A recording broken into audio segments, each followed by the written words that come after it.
Phones are on for when it's 6. Okay. You ready to go? Yes. All right. All right, let's call this meeting to order. Welcome, everybody, to the Sunnyside City Council regular council meeting for today, June 9, 2025. For the record, all members of council are present and all members of staff are present with the exception of our H director, Mr. Brown. All right, first item of business is the agenda approval. Council, you've all seen the agenda and see how it is laid out. Is there any request for clarification or change on the agenda? Anything needs to be added you want to remove? Hearing none, what is the desire of council on this item? Move to approve. I'll second. All right, we got a motion by Councilor Hart, second by the deputy mayor to approve the agenda as it's presented. Any debate on this item? Hearing none, we'll go down the list. Councilor Hancock, Yes. Councilor Ripley, Yes. Councilor Frausto, Yes. Councilor Vasquez, Yes. Councilor Hart, Yes. deputy mayor. Yes. I do vote yes. The agenda is approved as it stands. Next item on the business is invocation. Do we have somebody here this evening to give an invocation? We do. I'd ask that you please stand for the invocation and then please remain standing for the Pledge of Allegiance.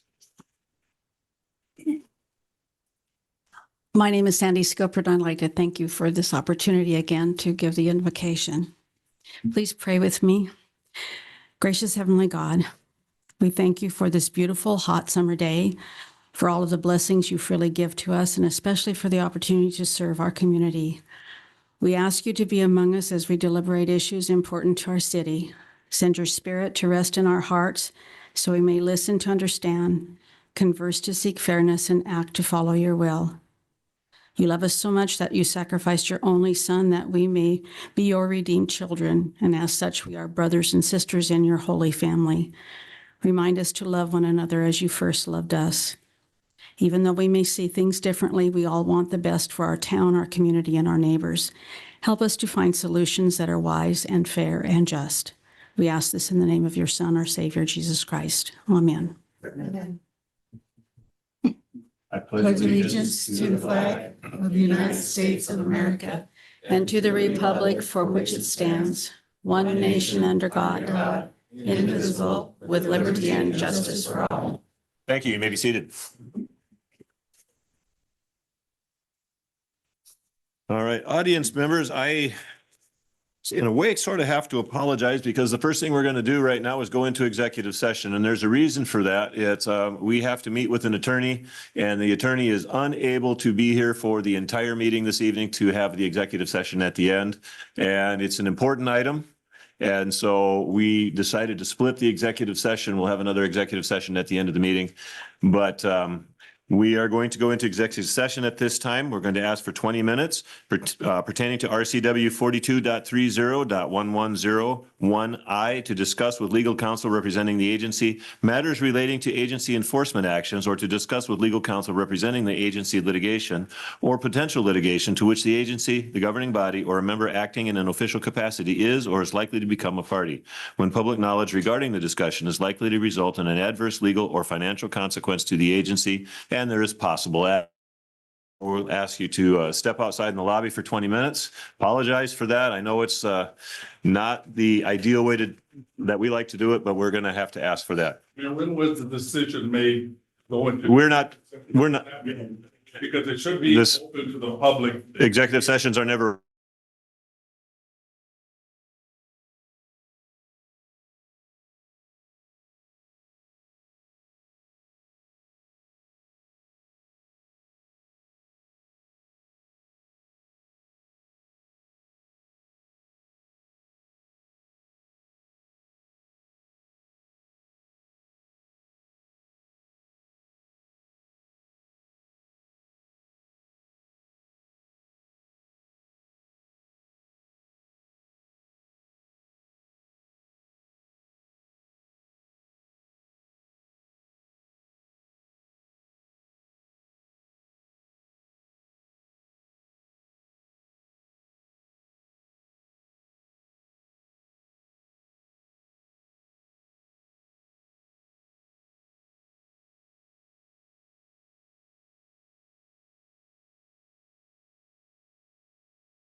send you out to wait in the lobby during an executive session right at the beginning of the meeting. At the end is so much nicer because then you can go home if you choose to.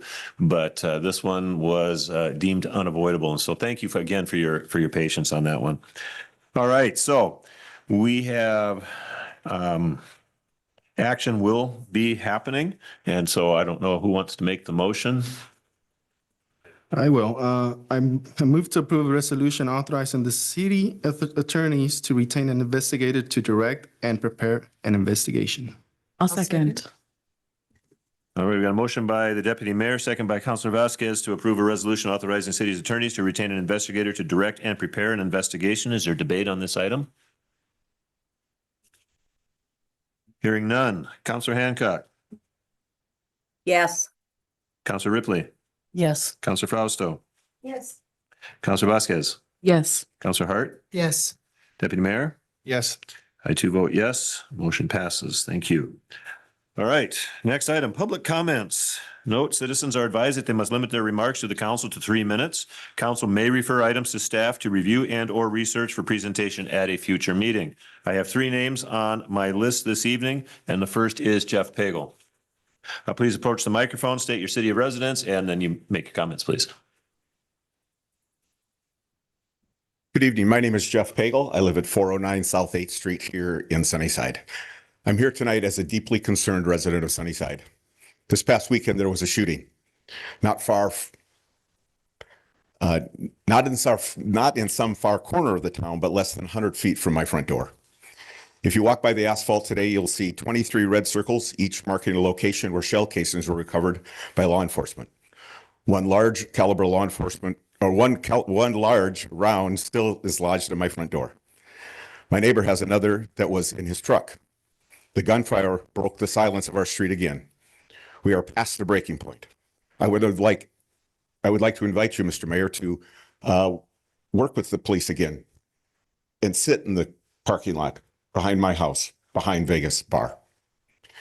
I would like to invite, then you will understand the demand that we have. This is happening with 100 feet of the Vegas Bar, an establishment that has been a magnet for lawlessness, noise, and violence since the day it opened. This is not a new complaint.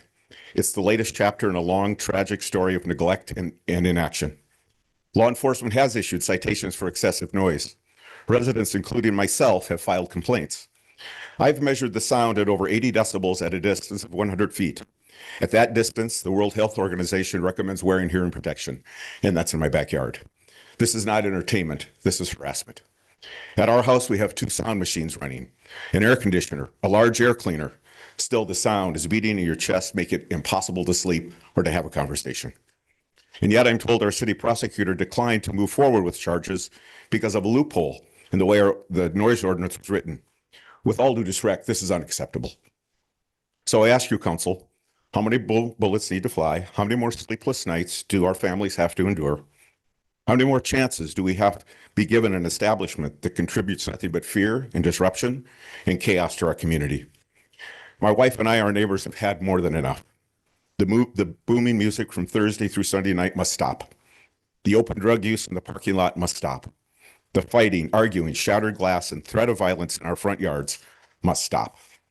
I am formally requesting the City Council take emergency action tonight and suspend the liquor license of the Vegas Bar until these violations are thoroughly investigated and resolved and lasting changes are enforced. We are not asking for a favor. We demand that you protect the safety, health, and well-being of your citizens. We are counting on you to act. We are counting on you to act soon. Thank you. Thank you, sir. Next name on my list is Sherry Holden.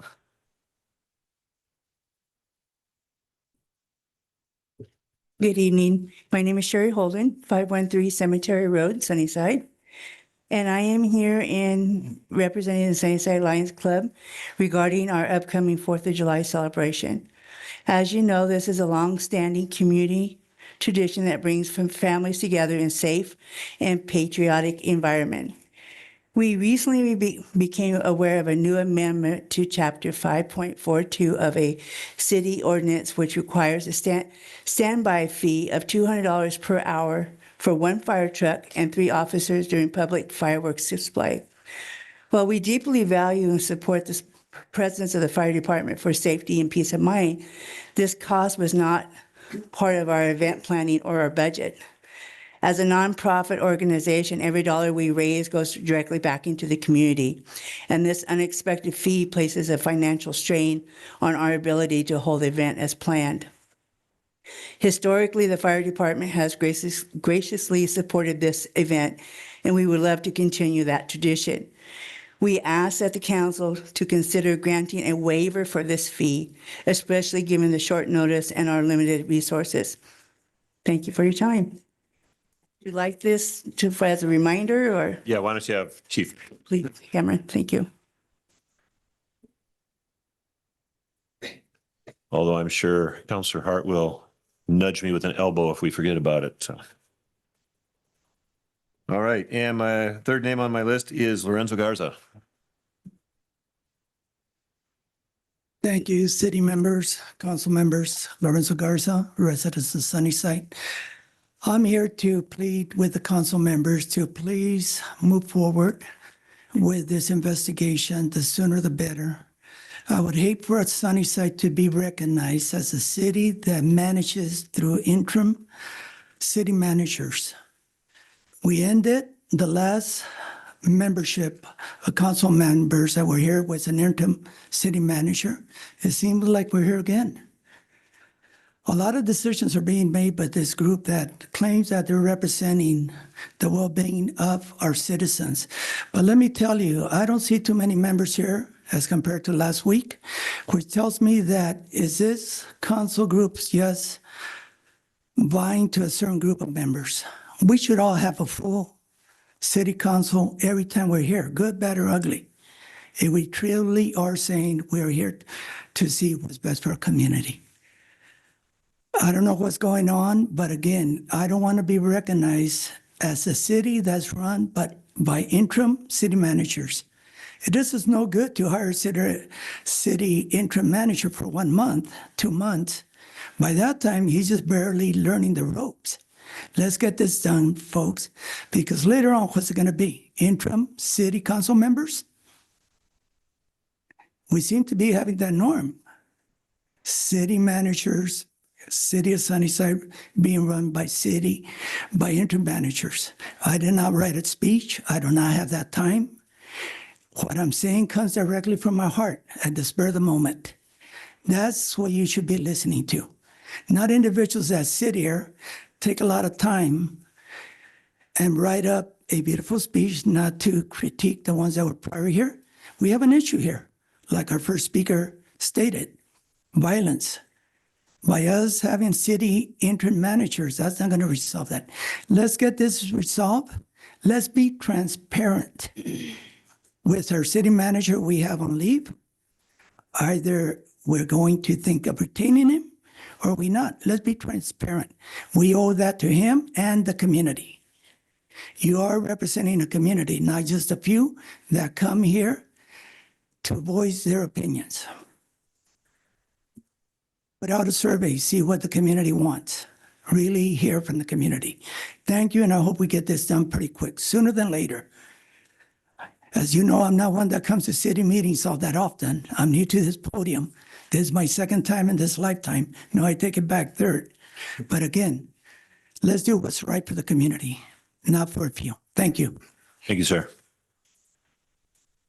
All right. Thank you, everybody, for your comments. Again, they are more valuable than many people believe that they are. We do take notes on all of them, and hopefully we can answer your questions. If not during this meeting, then very shortly. I noticed that people who are most able to solve these problems were taking copious notes while everyone was speaking, and so I'm very happy to see that. So thank you again for your comments. Next item on the agenda is the consent agenda. The consent agenda consists of the following. Yes, sir. So there was somebody that came on the screen that. Was there? Jackie, could you bring that? Okay, we have somebody on Zoom that wants to make a comment, and Chelsea, can you unmute yourself, please? Yes, I'm unmuted now. Thank you. okay, Chelsea, go ahead and make your comments. Thank you. Chelsea Demas, resident of Sunnyside. I live on Lincoln Avenue. I am just here to let the Sunnyside City Council know that there is a community petition urging the removal of Teresa Hancock, and it now has surpassed 200 signatures, a clear signal that the public has lost confidence in her appointment.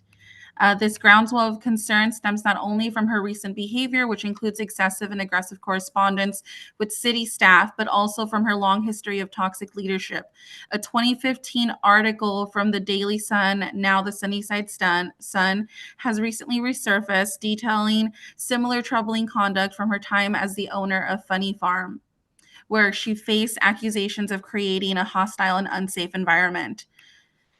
This pattern is undeniable since her rushed and unvetted appointment in March. City staff have reported ongoing harassment, discrimination, and retaliation, especially toward employees of color. These actions have not only created a toxic workplace, but have also diverted vital time and resources away from serving the public.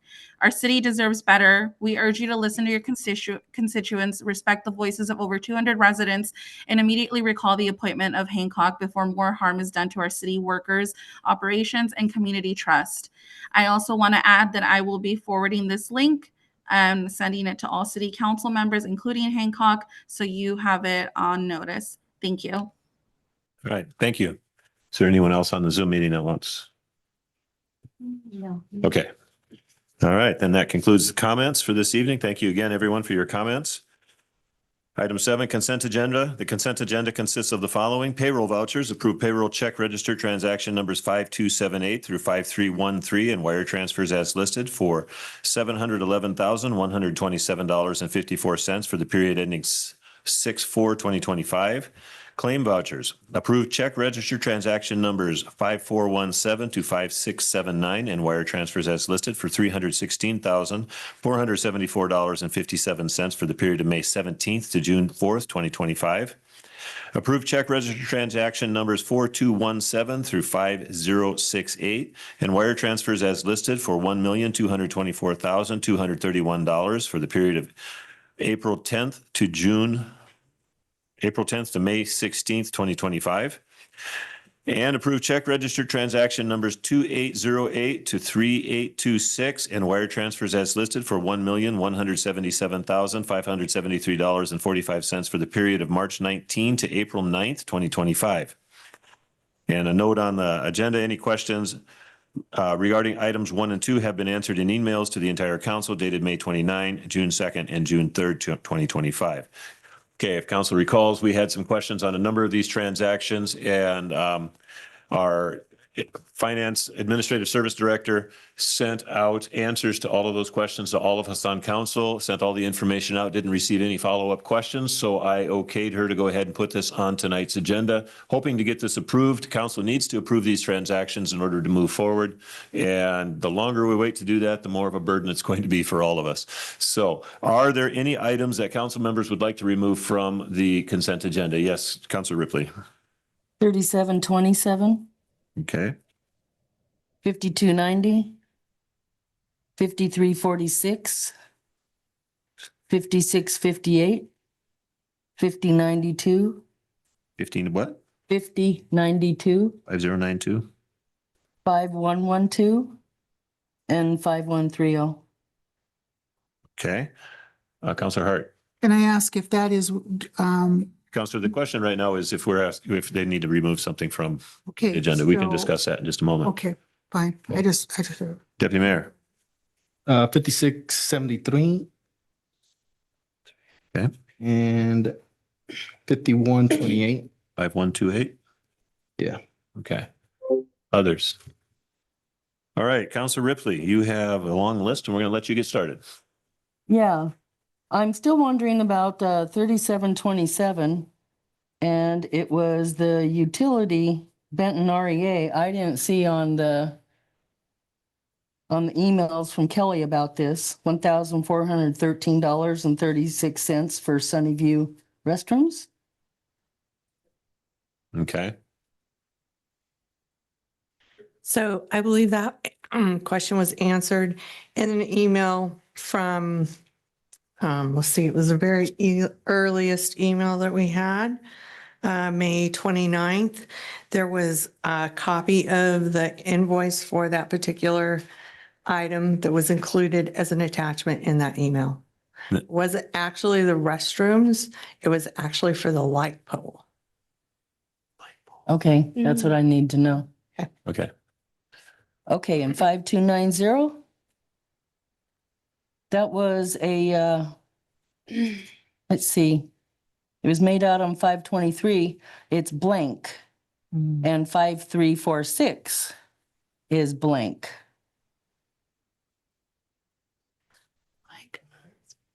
That is part of the check register for the payroll. Yes. And those particular employees have asked that their public information be removed from an agenda item that is live on the website. Okay, but it's still a public document in a search, or is it removed altogether? No, it's available through a records request if someone would Okay. request that. It was just that particular employees didn't feel comfortable having their personal information released in a live agenda packet that was available on the webpage. Understood. And they did turn in written request signed to that effect. Okay. Okay, 5658. That was a Kelly Koski reimbursement to relocate. Did that come out of general fund or where did that come out of? That actually came out of the finance department. So yes, the general fund. And that was a part of my employment condition before I accepted the job offer. Okay, 5092. Benton REA. $490.97. There's no statement. There's no location what that's for. Which number was that? It's for, it says it's for electrical services. If I'm reading that correctly. Yes. For what? I'm sure that has to have been just for one department and not several like we generally have. But there's no notation of what it was? Which department? Was it Public Works or jail or? I'd be happy to investigate that for you. If I think that's what the question was. Councilmember Ripley would like to email me that question, I'll be happy to respond to the entire council directly. You willing to do that, Councilor Ripley? Yes. Shoot her an email to remind her? Okay, 5112. Financial Consultants International. $38,086 for vehicle equipment. 557, vehicle 557 and vehicle 558. And then there was a vehicle that wasn't numbered. So I believe that that is part of the upfitting that goes along with the police department squad car. Chief is nodding yes on that one. Yeah, so. he's nodding yes. Okay. And the last one is 5130. Never mind. Thank you. Okay, you're tracking that one. So you have your questions answered with the exception of the one that you're going to email in? Okay, perfect. Mr. Deputy Mayor. Yeah, I'm gonna withdraw 5128. I'll go to 5673. It's a lock shop set of numbers for vehicles. And then Spirit of Sunnyside Awards. I mean, I'm not too concerned on the Spirit of Sunnyside Awards. I think I know what that is. More the set of numbers for vehicles. What do you know what that means? So that was because we have some vehicles, excuse me, that have plastic doors and they're not metal doors. We had to have a special type of numbers that are on the vehicle so that they'd actually stick to the vehicle. And I believe the City of Sunnyside Awards for that check was around $700 of that particular check, and the rest were for the vehicle numbers. Okay. Can you just make note if you could send us a copy of the invoice? Not right now, but during the week is fine. Absolutely. If you wouldn't mind emailing me, I'll email the entire council directly. Yeah, that'd be fine. All right. Thank you. Thank you. All right. Have your questions been answered, both of you, and satisfied to move forward? Yep. All right. Excellent. What is the desire of council on the consent agenda? Move to approve. Second? All right, we've got a motion by Deputy Mayor, second by Councilor Hart to approve the consent agenda. Is there debate on this item? Yes, sir. Just want to thank you, Kelly, for everything. You've gotten this. There's been a lot of emails with other requests. I really appreciate that. So thank you. Certainly. I like for the council to have the answers that they like, and I want to say thank you to all of you. That very first register that was still hanging on this agenda was the register from my very first day at work here at the city of Sunnyside. Thank you. I appreciate it. Well, you have no idea how happy I am to have this finally resolved and be able to move forward and not have to think about it. That's a huge weight off of your shoulders. And so you're able to focus on new and exciting things. So, No debate, but I have a question. yes, ma'am. So regarding the 5290 and 5346 with the names left in blank, could council like individually request to have that information sent to us, or could I email you? Or is that something that I would have to do a public records request on? I'm not sure that you'd have to do a public records request.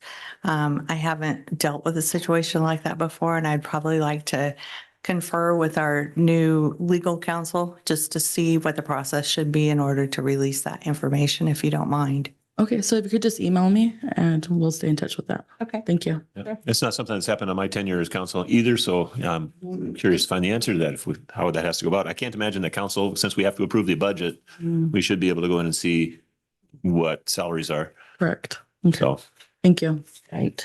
all right, no further debate. Then we'll go to the vote. Councilor Hancock, Yes. Councilor Ripley, Yes. Councilor Fausto, Yes. Councilor Vasquez, Yes. Councilor Hart, Yes. Deputy Mayor, Yes. and I too vote yes. Motion passes. Thank you. Active agenda.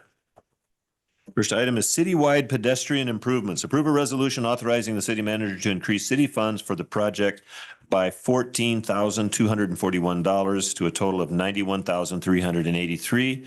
And I believe that Hector, you've got a report. Do you want to go first and then introduce whoever you're going to bring up with you? Good evening, council and mayor.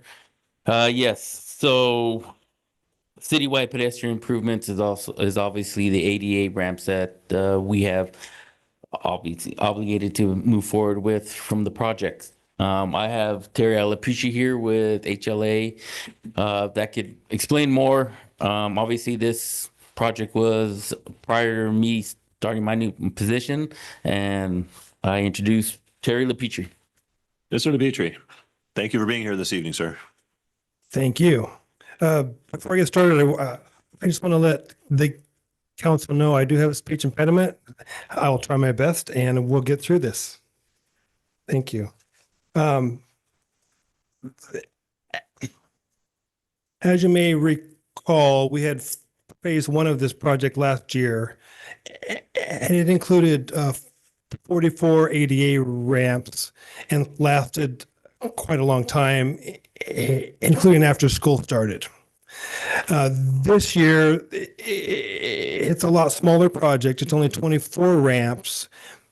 And if we can get approval on the project, we can get started in the next 2 weeks. And we will be completed with the project the first week of August before school starts. Okay, we had a bid opening for this project about a month ago. We received 4 sealed bids. One of the bids we received was especially low. It was $340,000, and the engineer's estimate was just over $400,000. The average of the 4 bids was $380,000. Well, the funding agency is the Transportation Improvement Board. It's a branch of WashDOT, and they have a policy that they limit the total amount of engineering, both design and construction, to 30% of the total of the contract bid amount. Well, as a result of getting a really low bid, the city is penalized, and the TIB is paying $14,000 less than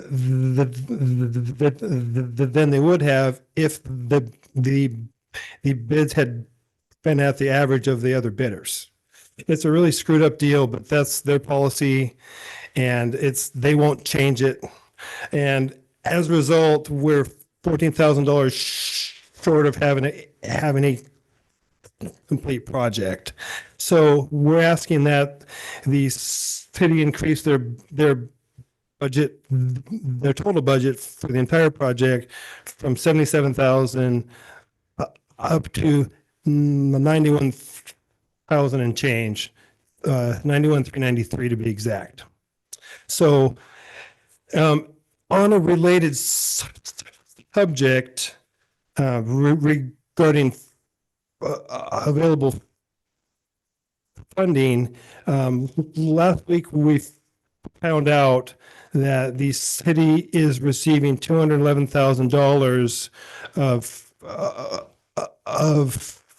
federal unused dollars from the 6th Street project that will go back into the city's city street fund within the next month. Awesome. Yeah, That's a good thing. No, that is Great news. Yes. fantastic news. Yes.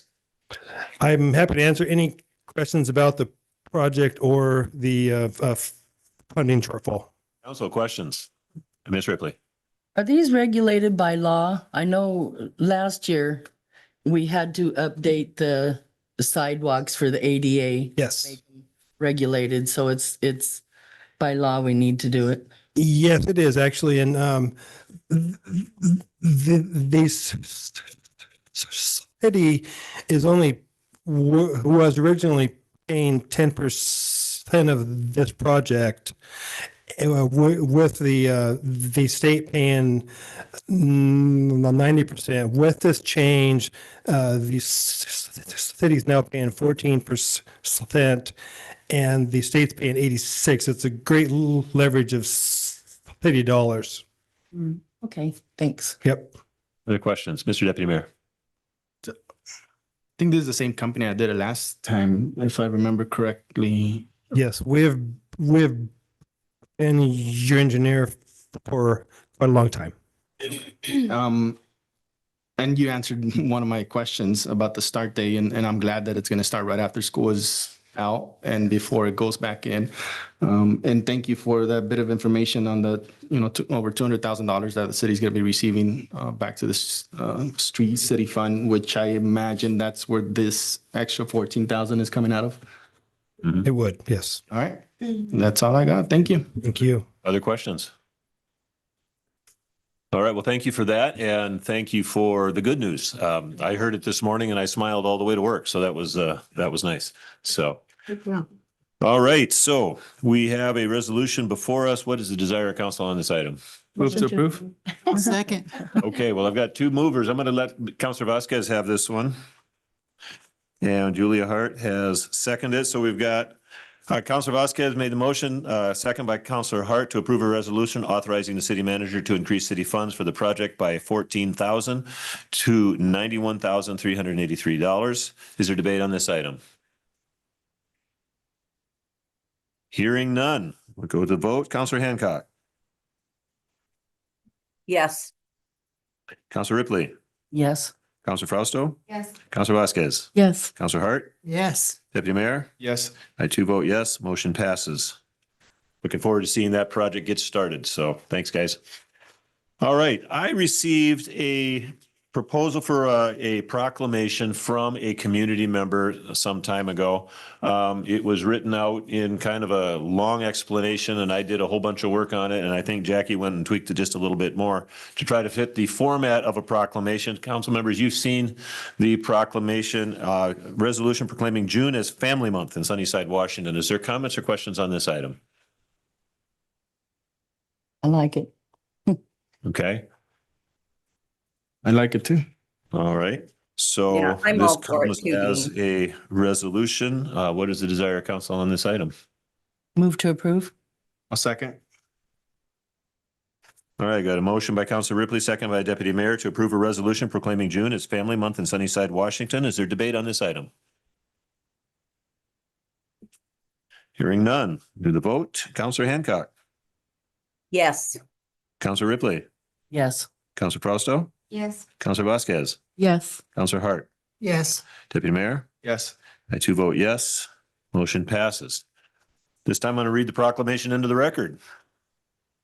And I don't see the person who actually sent me the request, so I won't be passing a copy to him tonight. Whereas the city of Sunnyside is a diverse community that wishes to promote and encourage economic prosperity in physical, mental, and emotional health. And whereas the family is the best environment for children to grow up healthy and loved. And whereas every major social statistic reveals that children who grow up in a strong and stable environment have the highest chance of lifelong success. And whereas children who grow up in a healthy family environment become adults who contribute to a healthy economic structure, strong industries, and a strong sense of purpose. Now, therefore, I, Dean Broersma, Mayor of the City of Sunnyside, Washington, by virtue of the authority vested in me, by the laws of the state of Washington, and on behalf of the City Council, do hereby proclaim the month of June 2025 as Family Month. Parents are hereby encouraged to participate in family-friendly activities, whether sports, camping, hiking, or other opportunities, to engage with and develop strong, healthy relationships with their children in order to raise strong, healthy adults who contribute to ongoing family health, as well as contribute to a strong, healthy community.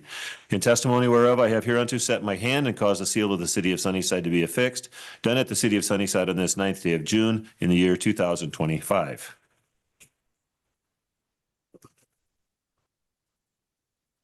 All right, thank you everyone for that. Next item, item C, SMC 5.42 Fireworks Ordinance Amendment. Adopt an ordinance to amend Chapter 5.42 of the Sunnyside Municipal Code to modify the discharge and permitting of fireworks. And our acting manager and fire chief is going to take this one. Good evening, Mayor and members of council. So we brought this last regular council meeting. We had some discussion, wanted a couple tweaks with it, and so that's exactly what we did.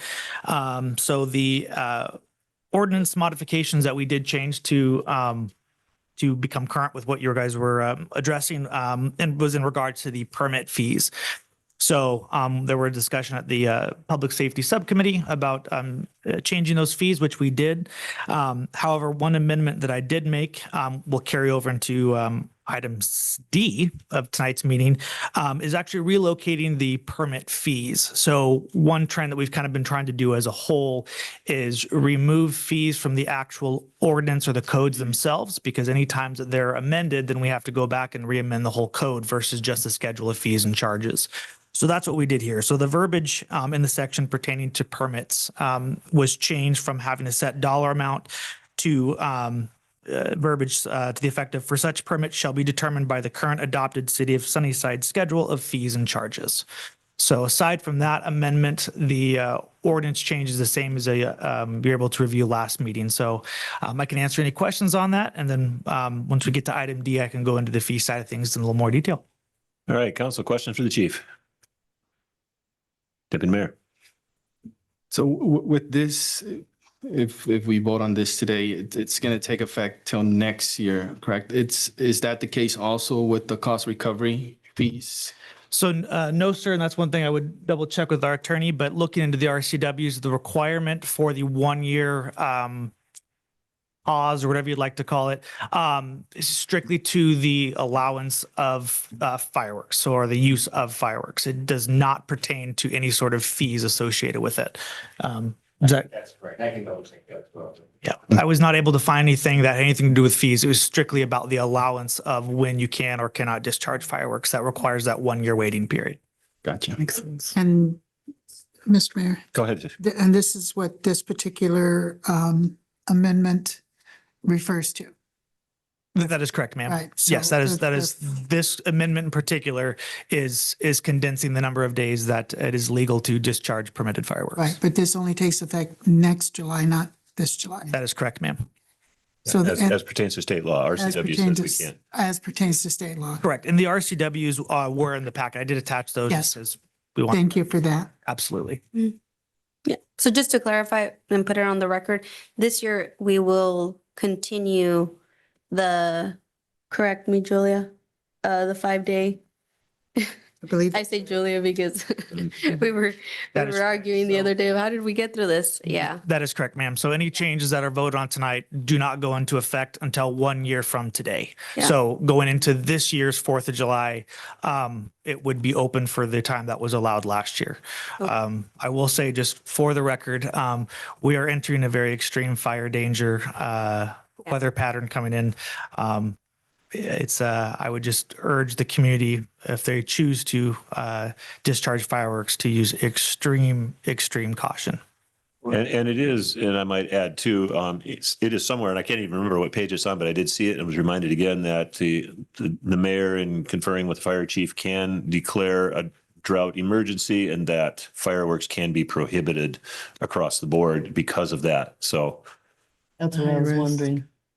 So that's built into this particular. well, and I looked into the I don't know what do we call the drought map, and saw that we're kind of in the red area right here. So it is already in an extreme phase, and so we'll have to keep an eye on it for the next couple of weeks. But I think it's probably not going to get wetter. It'll get better. Yeah. Go ahead, Ms. Rosso.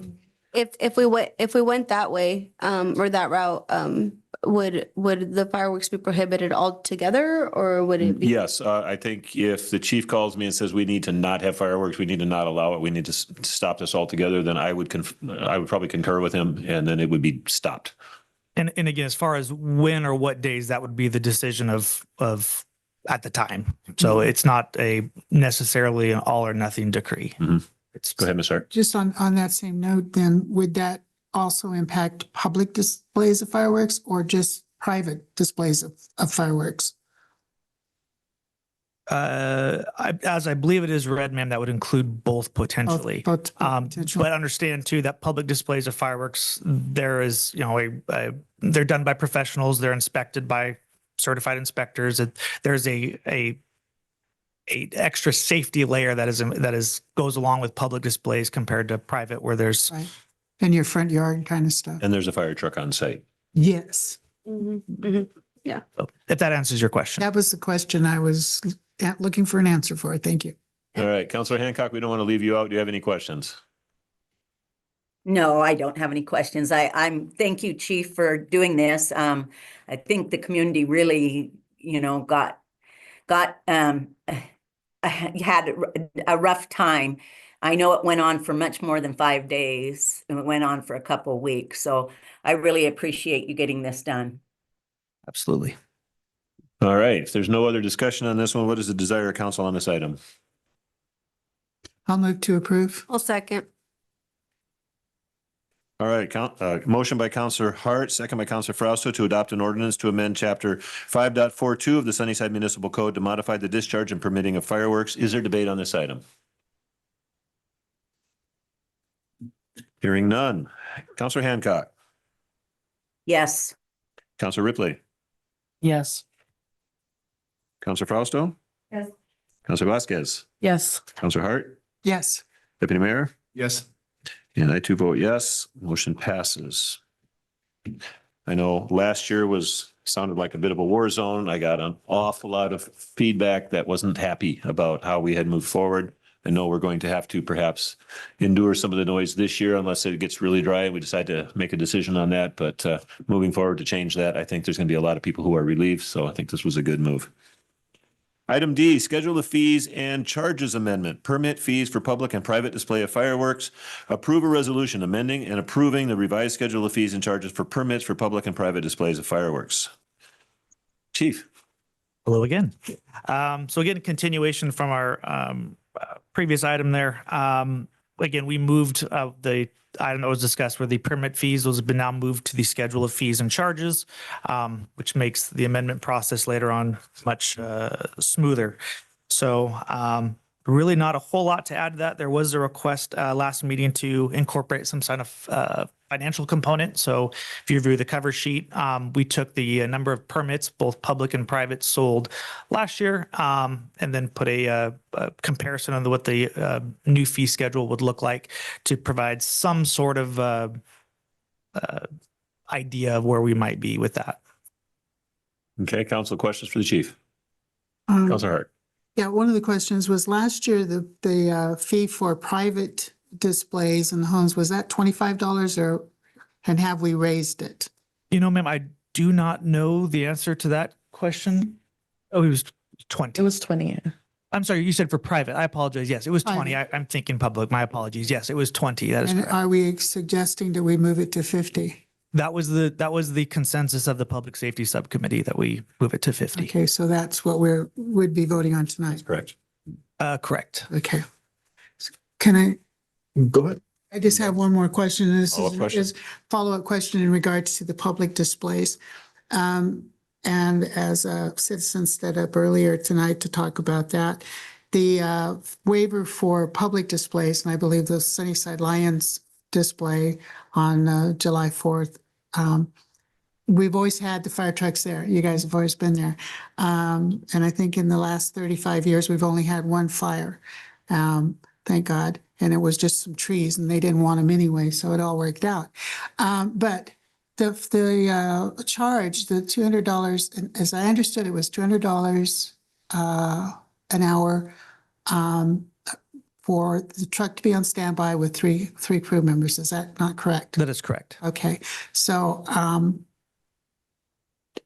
I guess my question is there any place in there, any room in there for a waiver, or is that something that the council has to decide on? That would be council's decision, ma'am. Okay, It's a council decision. okay, I just want to be clear on that. Thank you. Yeah, anything in the schedule and fees, to my understanding, is it's council's prerogative. If you choose to waive them for any particular reason, that's at your discretion. Thank you.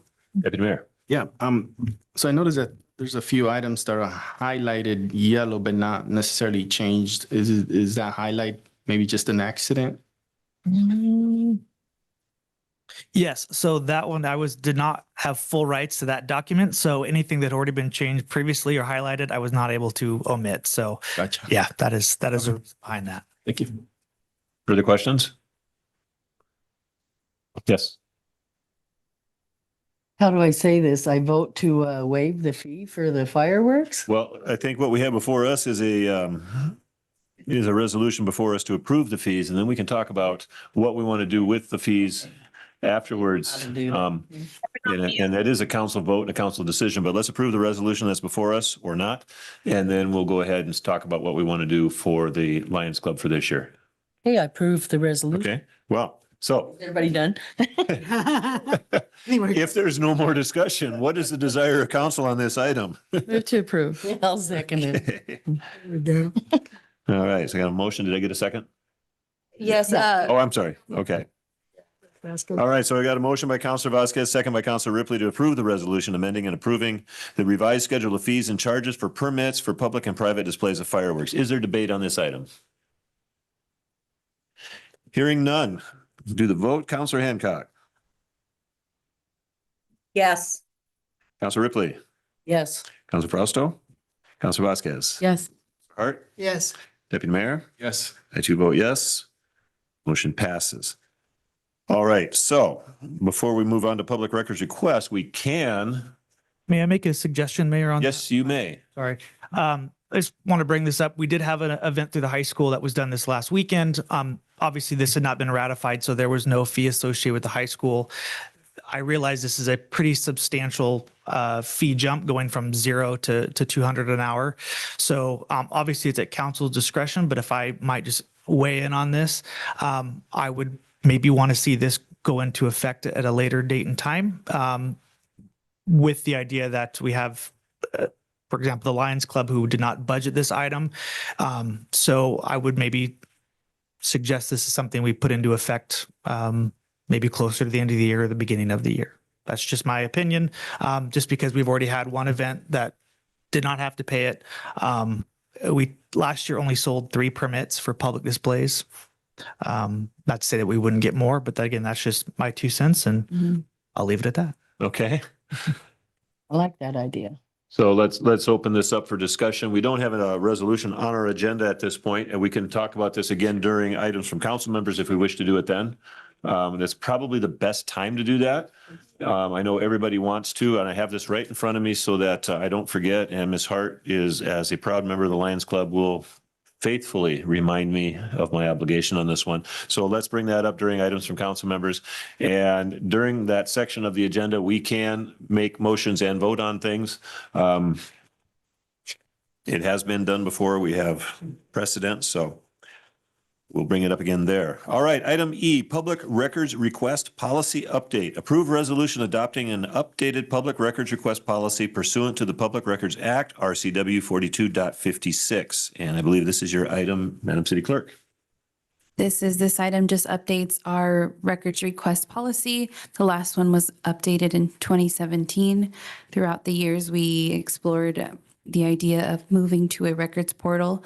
So we held off on updating it until this year. It was in the budget, and now we've moved on. May 14th, we transitioned over to the records portal. And so this policy fits all of our current operations with records requests. All right, questions for the clerk? I have some questions. Okay, Ms. Hancock. Okay, Jackie, refresh my memory, because in that portal, you're asking for addresses and home telephone numbers or phone numbers. Can a person make a request without supplying those? Yes, they can. Okay. And how in that portal, how would they do that? There's 3 options. There's one for you to sign in. There's one to create an account, and the other option is just that you would remember the password. And if anyone has questions, they can call me and I can walk them through it. Sure. Yeah, I appreciate that. Deputy Mayor. Yeah, section 4, subsection B, place of inspection records will typically be available for inspection at City Hall. Records must be inspected at city offices. However, city staff and requester may make a mutual agreeable agreements for inspection and the specific records being sought or maintained at field offices of city. And it goes on for another sentence. Is there a time limit, Jackie, for that? No, but it would fall within those 10 hours that we're allowed weekly to do records requests. Okay. But we can modify it to say, an hour, whatever you would decide. I guess it's kind of hard. It depends how many records they're looking at. Yeah. Okay. I just want to make sure that, we're. Yeah, that is a good We idea. don't limit, I guess, if there is a couple of boxes that they want to go through and, don't want to rush them out of there if that's something they want to look over. So I don't know what you might suggest on that. And then I had another question. I'm not seeing any other hands up, so go ahead, Deputy Mayor. On section 10 on the cost, are the fees pretty reasonable for other cities? Do we need to increase or? I think the only difference is that the copying fee, we have 18 cents. And I believe that was a study that was done based on the rates that we were paying, which is 3 cents, I believe, more than what the state says that we can charge. We have a reason, probably because of what we're charged from the printing company, but we could always go back to 15 cents if we needed to. But other cities, depending on if they have a study, they can charge more on the time. Okay. All right, further questions? Another one? Go ahead, Deputy Mayor. I did a lot of research on public requests. So. I saw the RCW 42.56 governs the city clerk's responsibilities. And let me tell you, Jackie, you have a lot of responsibilities. So you're doing an amazing job. One thing I didn't see on here is what other cities have done is have some language in there where it says the city clerk in the Rural Public Records Office shall have unrestricted access to any records necessary to carry out duties under RCW 42.56 and RCW 40.14 and this policy. Is that something in there? Maybe I missed it, or maybe we should have that wording in there. What are your thoughts? Yeah, no, we can definitely revise it and add it in there. I can review it again to see if there's anything that's related to it, but I don't think so. I think it's just pretty common. Like, we just think that I have access to a lot of things, but you're right. Maybe we need to specify it. So I can revise it, and I can make revisions to the time allowed to review the records in City Hall, and then the unrestricted access as well. Are we able to pass that this evening and do those revisions later? Or does this need to come back to council with those revisions later on? We can amend it, but I would rather revise it and then present it to you again all in one so you can review it again. Okay. if that's okay with you all. Okay, so is there any objection from council to moving this on to the next meeting? No. Giving the clerk time to revise No and update objection. that and make sure that we've got all the language in there that that council wants to see? Sure. Okay, perfect. When is that something that's already in the, since it's already in the RCW, would it even have to be specified in the policy about the unrestricted access to records? I think that is in the RCW.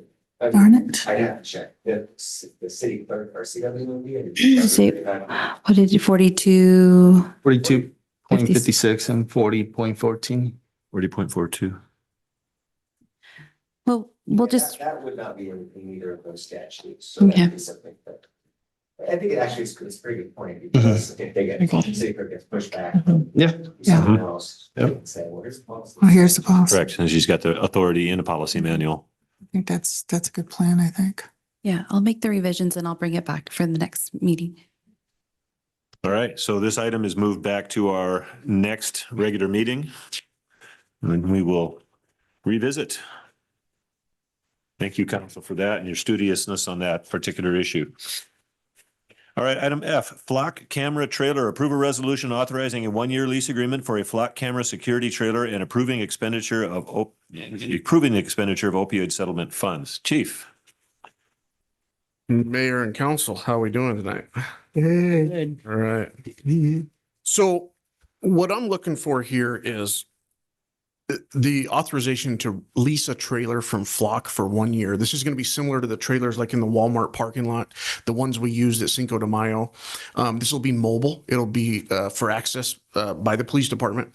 We can use it for special events, but the primary function for it would be to park at the hotels where we're having most of our drug-related overdose deaths and issues. And I think if we had better camera systems that we were able to monitor and manage, we may be able to get further with some of these investigations that we're investigating at the hotels. We've had several people in the, I know there's a haircut place and some other stuff in that strip mall next to the hotel between, I guess it would go by right the hotel and then the strip mall. But behind that strip mall there used to be the motorcycle shop a long time ago. That's complained about drug use and things like that behind their business. And they've asked us to place a trailer there. Well, we don't have one. And so I was trying to find creative ways to pay for one. It's $24,000 wasn't in our budget this year, but we've got this opioid settlement money. And if we're tying it to the drug use problems that we're having at these hotels, I think that we can justify the expenditure there. And that money's been sitting about $200,000 up to this point. So that's my request. There was some information for council on the Flock trailer, as well as the contract. And this ties in directly with our current Flock system. It's just another set of cameras that are actually live rather than the snapshots that the current ones are making. Stand for any questions. All right, council members, questions for the chief? Ms. Ripley. Can we afford two of them? Well, so funny thing. Got a few places. When I was at the Sheriff's and Police Chiefs Conference in Spokane, we went and toured a real-time crime center in Spokane where they have live cameras around the county. And we were in there touring it. And actually, while we were there, they had a report of somebody with a gun outside of a school. So they told all of us on the tour, be quiet, and they went to work. And so they started pulling up cameras in that area. They had access to the school's cameras. And these were police employees at the Spokane County Sheriff's Office monitoring. And they had a wall of 15 TVs probably. And on each one of those 15 TVs was 8 little small camera things. Well, they were able to bring them. I mean, it was amazing. It was something like you'd see on TV. And when we left, they have taken retired police Ford Explorers and put their own camera tower on them and cameras. And the decals and everything are still on the vehicle. So one, it's deterring because there's a police vehicle parked there, but then they have access to these cameras. Then they were able to pay an annual fee to Flock to get those cameras to tie into the Flock system. They were able to put that together for about $18,000. So I thought, wow, this is great. The only problem is we don't have any retired vehicles right now. So this would get us by, I'm hoping, for the first year, and I'm hoping that we can maybe put one of those vehicles in service next year. So that would be my hope. That would be cool, but we did receive a citizen complaint about activity from a bar and shooting and that sort of stuff. So, I mean, is that something we could park in the parking lot of that bar if it's problematic and. This particular trailer? Oh, for sure. It's mobile and it takes about 20 minutes to set up and it's our trailer. We lease it. We're in charge of it. I did look at purchasing a trailer. The only problem was you're responsible for all the components if there's any damage. So if somebody smashes the solar panel or anything like that, it's on us. And the purchase was about $60,000. They have had some damaged. And so I thought, well, if we do this lease, they're responsible for everything. I got them down about $5,000 from where they initially came in at because I pitted basically two competitors against each other. But this one ties into our current monitoring system that we're already monitoring. And that's why I was really interested in Flock. And that was the direction of the Public Safety Committee as well. Mr. Deputy Mayor. So you answered one of my questions about the damage, right? If who's responsible? One is the renewal, the auto renewal of the contract. Something I always say, auto renewal. I always forget to cancel or make it go away or whatever. But what's the policy for auto renewal contracts? Is this something that we have in a calendar somewhere? Hey, there's a contract that's going to auto renew. If it's a contract I'm responsible for, I'll put it in my calendar.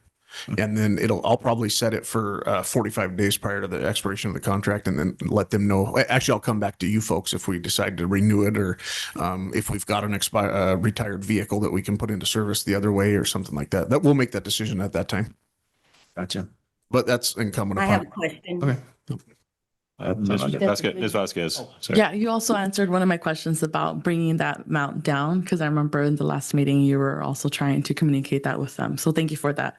And I had another question. So I see initial term is 12 months, right below renewal term is 24 months. So just again, I don't know if if we do continue and we have 24-month term, do you know if the amount will drop anything? I would be shocked because they didn't really want to budge this time. Okay. And so I said, well, listen, we're not going to go with you if you don't drop it. I'd like to go with you because the ease of use, we already use your system. And the guy finally said, okay. And he was going to talk to somebody and then he came back with this number. So, okay. Thank you. So we can Ms. negotiate. Ripley, sorry. I'm sorry. I think it's a good use of the opioid money. I do too. Yes, I agree. Councilor Hart. I was just going to say, well, you can negotiate him for the 2-year. No, I'll try if that's the route we're going to go. I'll work them. As long as we got negotiation in there, I think All that would be right. good. No, I agree, sir. And thank you for doing all the work on that. And I do like the idea of a Mr. mobile Mayor? trailer. And if we do have problems at a particular bar, or if we have problems at a particular hotel or a particular lot, that we can set that up there pretty quickly and be good to go and keep an eye on things. It's about citizen safety. It's about following the law. It's about doing the right thing. So it seems like a good use of the funds. And we can be more effective in our police department. And I think people are concerned about that as well. So thank you for that. Is there any more questions or Mr. comments? Mayor? Fausto? Since we're on the discussion of the opioid funds, what else have we budgeted for to use those, that those opioid funds would go into, other than now the Flock camera? Right now, nothing. Nothing. There were some projects possibly with some services in the jail that we had discussed early on, but never came to fruition. Just because I was working with our old HR person and Miss Horner on that, and Miss Horner had a contact and she was working on it, and I'm not sure where that fell. It ended up falling apart. But that's one of the things that we looked at with some services in the jail.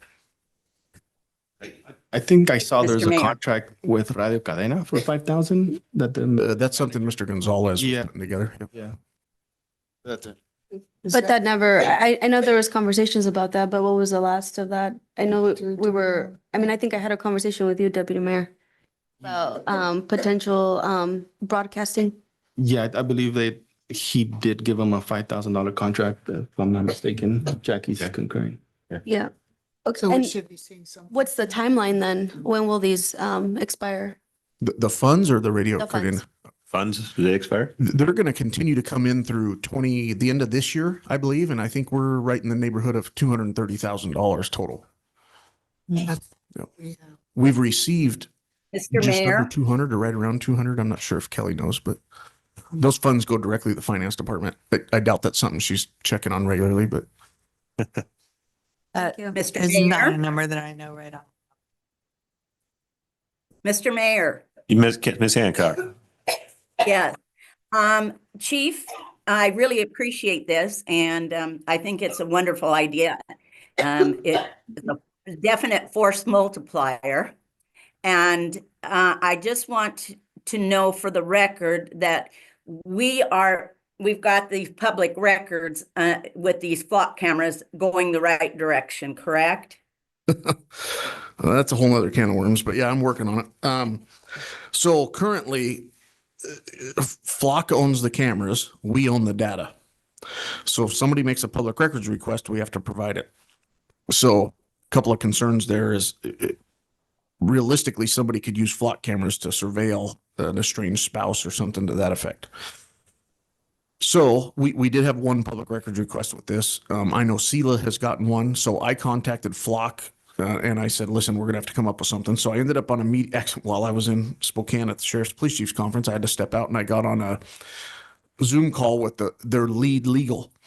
And what I don't know about solution, but what the short-term fix was that if we gave them the public records request that we received, they could download the metadata and have us turn that over to somebody that made a request. And they can bulk dump that metadata. So the issue we run into is that data is held for 30 days and then written over, much like a home video camera system or something like that. So if somebody makes a request at day 28, we've got 2 days to comply, to hold the data before it gets written over. So that's the short-term fix, is that their legal department's going to help us with retaining the data in a metadata form. They can do a bulk download for one camera in a certain area or whatever, and then we can turn that over as part of the public records request. Now, my request to them was, this is going to become a huge issue with public records requests potentially. And I said, because of the public safety aspect, if you guys have lobbyists, this is something that maybe should be exempt from public records due to the safety of the public. If somebody wanted to surveil a spouse or a estranged spouse or something to that effect, much like your DOL records are sealed. And I told them that that's the direction that they probably need to go. They were in agreement. And then there's an ex-sheriff that's now a state rep that was up at that conference as well. I talked to him and he said, whatever you guys need for me to help push this in the legislature, I'll help you. So I got the ball rolling. How far it goes, I don't know, but I'll continue to work on it. That's good to know. All right. Thank you, Chief. Yeah, so we can't use our flock cameras to stalk people. Yeah, well, yeah. Shouldn't be anyway. It shouldn't be anyway, but you know what? The temptation, if it's out there, people are going to find ways to do it, right? All right. Further questions or comments on this item? Hearing none, what's the desire of council on this item? Move to approve. Second. All right, we got a motion by Councilor Ripley, second by Deputy Mayor to approve a resolution authorizing a 1-year lease agreement for a flock camera security trailer and approving the expenditure of opioid settlement funds. Is there debate on this item? Hearing none. Councilor Hancock, what is your vote? Yes. Councilor Ripley, Yes. Councilor Frausto, Yes. Councilor Vasquez, Yes. Councilor Hart, Yes. Deputy Mayor. Yes. I too vote yes. Motion passes. Item G, Lexipol Training Platform. Approve a resolution authorizing an agreement with Lexipol Academy for access to an online training platform for public safety using opioid settlement funds. Chief. Okay, I'm back again. There you are. Didn't go too far. Okay, so Lexipol is our current policy manual holder. They have a large team of legal experts that are specific to every state because laws vary so much state to state. And what they do is they suggest updates all the time to our policy manual to comply with new laws and things like that that are passed, or case law that changes the way we operate. Excuse me.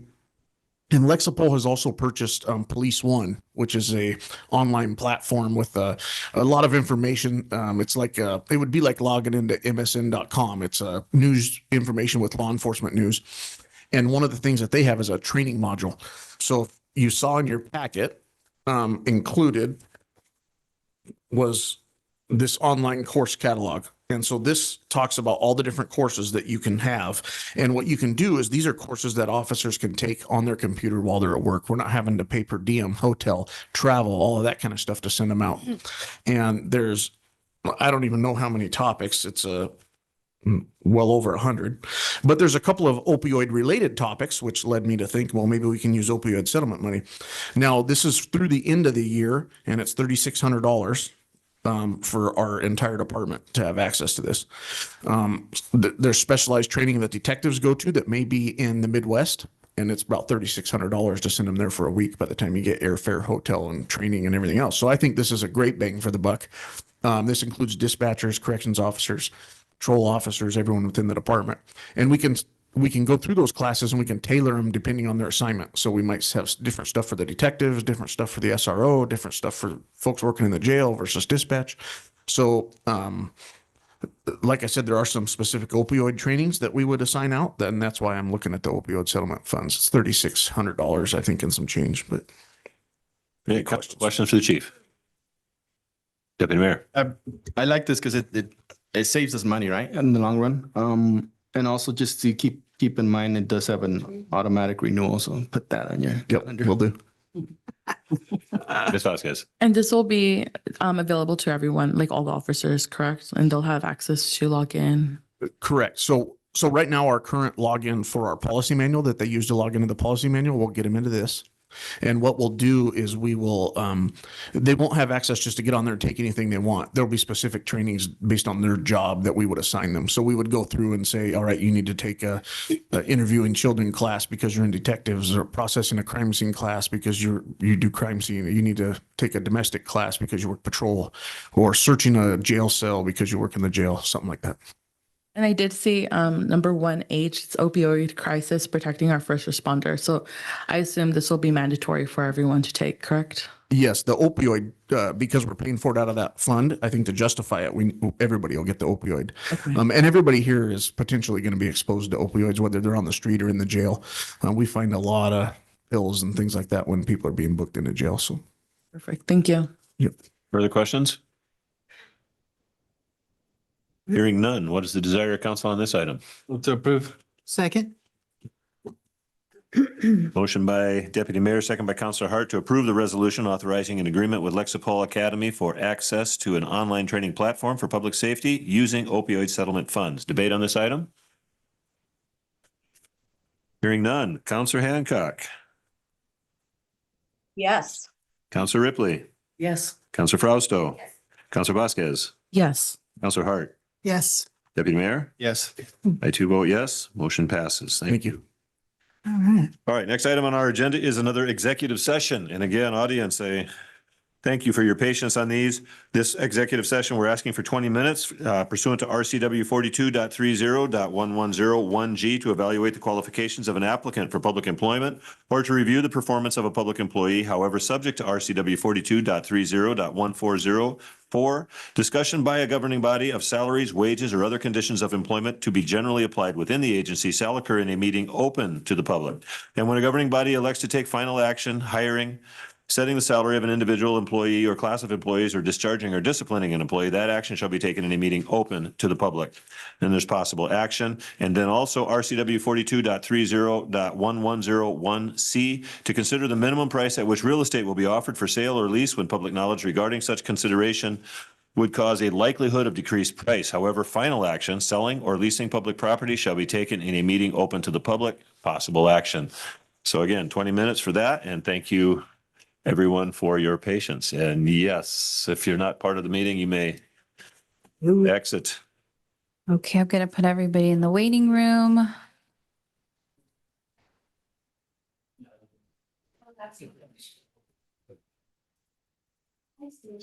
And staff members, we still have the part where you get to make your report, so don't wander all the way away. Locking the meeting. Oh, wait, I think I put Julie in there. Let me bring her back. Julie is back on, and Julie is our attorney. You guys stay. You want to start with the real estate board? We are back on live. All right. Thank you, everybody, for your patience again. We are back in open session. And there is action from the executive session. I move to approve Jim Bridges as interim city manager for the period of 23 days and direct staff to draft the consultation agreement. I'll second. Let me write some notes here a second so that I could get all everybody's votes recorded on this. So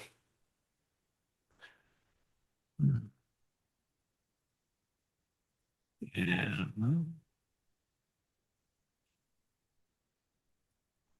All right. Okay, I think I've got everybody.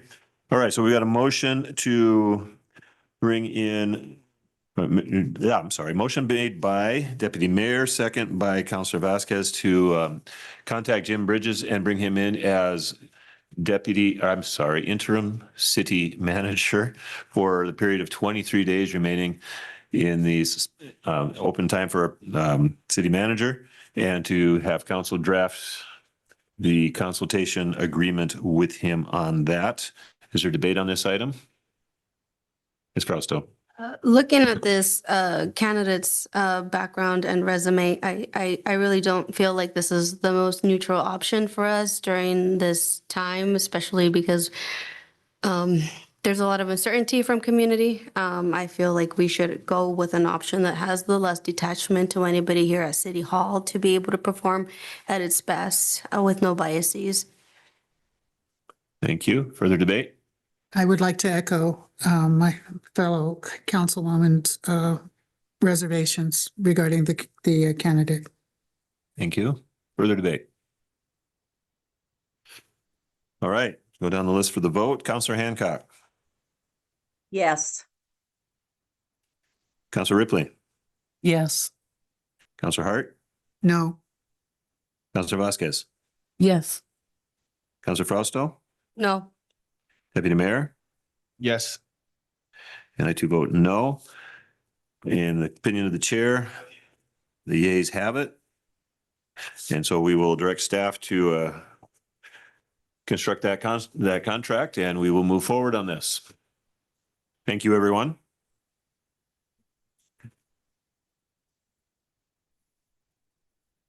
Okay, next item in there is items from council members, mayor's appointments for boards and commissions. Again, the Rules Committee has not met, and we do need to do that, but we have not yet met, so we're not bringing any names forward at this time.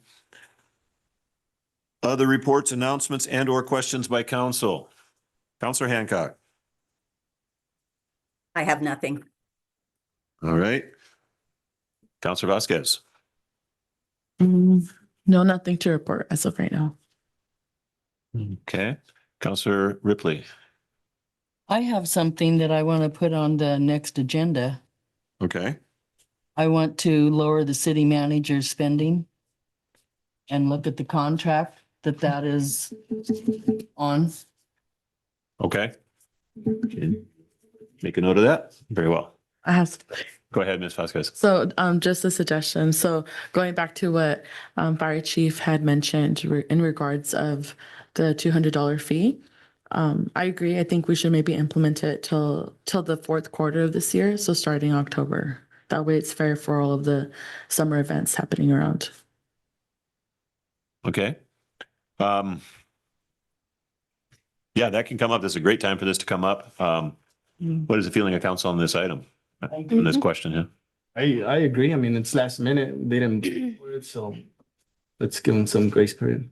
Yeah, I do know for these social clubs like the Lions Club, it does take some time to get the funds up for these types of events, and so to plan, and if it's going to cost $200 an hour, it is not a 1 hour event. And so that fire equipment and those firefighters will have to be on standby for probably three or 4 hours. Is that about what you estimate, sir? Depends on the event. The one this most recently was much shorter than that. I don't know if I'd call that an average, but I would say anywhere between 1 and 3 hours would be what we'd see the most. I would think that would be, Yeah. that would be typical. And so an extra $600 out of their budget is going to be quite a hit. If even it's possible for them to come up with those funds, because they also have to pay for the fireworks and all of that other stuff that goes with it. So one thing I'd like to add to that, Mr. Mayor, I'll work with Mr. Taylor and the permitting office and see if we can put for anybody that does apply for a permit in the meantime, that there's something on there that would give them a heads up that, hey, next time that you apply for a permit, this fee would be associated. So at least those entities can plan and prepare for that. Mayor, yes, ma'am. I have a question for Quinn. The resolution that council passed today says it's effective upon passage. So would it be better for council to waive the fees as they come up when the applications do come in? Or should they take action now? That's a good I think they point. should, take a resolution to, I don't know if this has a number, to amend resolution number 2025 blank to clarify that it is adopted officially as of October 1, 2025. Okay, we don't assign them yet. Should we do that next meeting? Is that okay? Yeah, probably do that next. Okay. Yeah. We'll bring that up next Just meeting be on too. the standby fees or the permit fees as well, because this includes both. What does council think on this one? Standby fees as well as permit fees, or do we implement the permit fees this year? I don't think we make a ton of money on the permits. I don't think it's going to break the city if we don't implement that immediately. Let's do them both. Because we've, So then we would also be staying with then the $20 for the firework permits, correct? If we It would stay do. at $20 as opposed to the $50 we've just increased it to. Mm. Ms. Frausto. Wait, Deputy Mayor, can you fill in, was a discussion and then you were part of it too, Chief Lehman, and actually I think you were there too. It was, did we increase to $50? Because I think there was a plan for like systems improvement for the signs. So I think it was gonna help law enforcement detect which house had already purchased said permit. And so it would come handy the day of. So I think the $50 was we would increase the $50 to cover the price of those lawn signs, which could be pretty spendy. I think they average like almost $10 per sign. Yeah. seems like there was For better visibility. That's correct. So they would be similar to a campaign sign that you would put out by the road. So when officers drive by, they can see who has a permit and who doesn't. Last year, they checked 100 permits, but that physically meant walking up, talking to people in their yard, having them get out their paperwork instead of being able to drive by and check them. It'd be a lot easier to keep officers cleared up if we got the signs implemented. And safer. Yeah. you have to go in the yards. Okay. Are we So that still in the $50 is timeline? Pardon me? Are we still like in the timeline to be able to order those signs and come in right before 4th of July to help like systems improvement for you all? Well, I've run for office before. They're pretty quick, but that would have to come through the permitting office. I didn't have anything to do with as far as ordering, but I know that you can usually get them ordered pretty quick. But there's local places that make them as well. Oh, yeah. So Okay.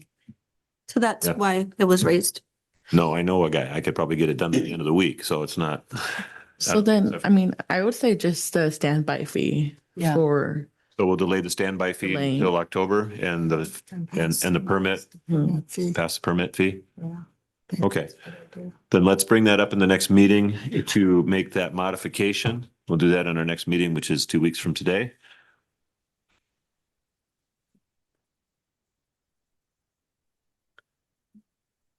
Okay. And Ms. Ripley, you still had the floor as far as your report. Oh, I'm done. Okay. Ms. Frausto. No, nothing to report. Mayor. Yeah, just want to remind council to go ahead and take a look at the Sunnyside Council Code of Conduct again.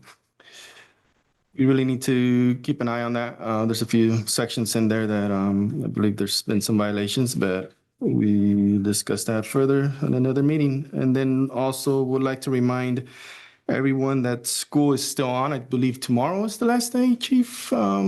There was an accident. Well, the reason I'm saying it, there was an accident earlier this morning.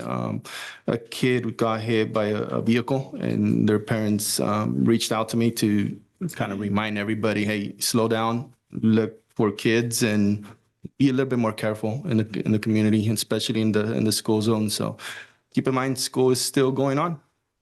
That's all I got. Right. And in the summertime with summer break, there'll be kids wandering around, playing in the streets, playing in their yard and that sort of stuff. So let's be extra cautious, even if they're not in school. Councilor Hart. Okay, well, I have a short list. First, I wanted to ask about we had planned for a strategic meeting on, I believe it was June 28th, in as much as our city manager we were working on the strategy for the city. Do we want to continue with that meeting? Do we want to postpone it? That's a very good question. I've been thinking about that one myself. If our interim city manager is able to help facilitate a meeting like that, then I would say that we would continue going forward with that. If he is not able to facilitate that, it's going to be more of a challenge. Because it does require a facilitator, and the manager is typically the one who does that unless one of staff members want to jump up and volunteer. And that kind of reminds me of when I was teaching school and everybody suddenly starts looking at their belt buckle.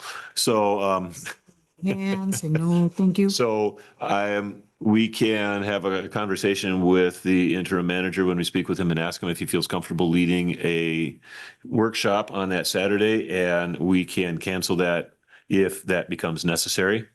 But I do personally believe that strategic planning is incredibly important. And I have been quite frustrated with all of this stuff that's been going on, because that's what we should be talking about right now. We shouldn't be in this mess. And yet here we are, and it is bothersome to me. So I just wanted to bring it up because it was going to fall into part of the strategy is working on our budget for 26.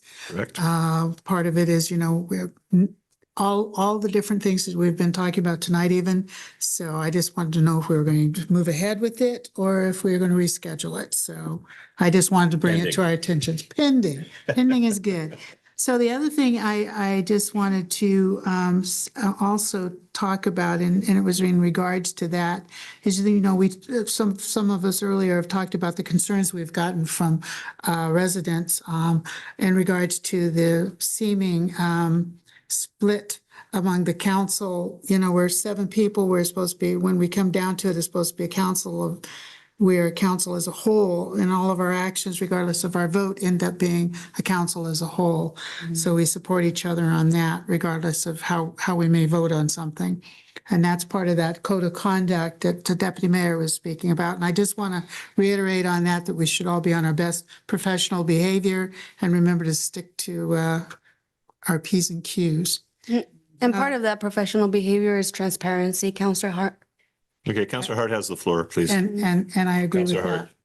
And then the other thing I wanted to say is I had a very good time this past weekend, and the mayor mentioned it. The Kids' Day Parade downtown started at Central Park, went down to the gazebo and kind of wandered around there. They had a beautiful little vendors for kid-related vendors and adults and so forth. It was really a lot of fun. Me and another Lions member, we were down there handing out ribbons as fast as we could, and handing out stickers for the little fruit bars as fast as we could, and giving them raffle tickets for the the scooters that were being raffled off as fast as we could. I think it must have been 200 maybe just in the band. But anyway, there was a lot of kids, and they were all adorable. Even their doggies were cute. I want to thank the city council for the waiver for the fireworks. I also had wanted to come before you earlier, and I've already kind of got a no shake in my head, don't know where we're going to go with that idea, asking for some more money from the city regards to 4th of July. For the past 30 years that the city has, we've had the Lions have sponsored the 4th of July. So has the city of Sunnyside with the amount of $5,000. Now, I know that our administrative service director out there is going like, where do you think I'm going to find that? And I was hoping under some pillow somewhere, like the Tooth Fairy, for that $5,000. But it'll help us a lot with not having to worry about the waiver on the fire truck. Although I still need to come up with the $5,000 for the rest of the show. But if anybody knows where I can find that, I'll be out there with a tin can. Councilmember Hart, Kelly. just to let you know, I did see that request come through. I believe it was an email, and I have worked on where we might find that within the current year's budget. I believe I have a plan for that. Thank you. Thank you. That's the right answer. Okay, I think that my last thing, I'm done. Okay, well, That was a big thing for me. our Thank you. administrative services director just scored a bunch of points. Yes, thank you, So thank you, that's thank good news, you. right? That was awesome. All right. Well, I too was at the Kids' Day Parade on Saturday, and kudos to the people who organized that, put that on, planned it out, and got everything done on that one. It was a great event. I didn't get into Central Park at all, but I did see everything down there at Centennial Square and saw all the different people out there and, face painting. I mean, the kids were having a blast with that sort of thing. The parade was great. So kudos to that. It was a great time.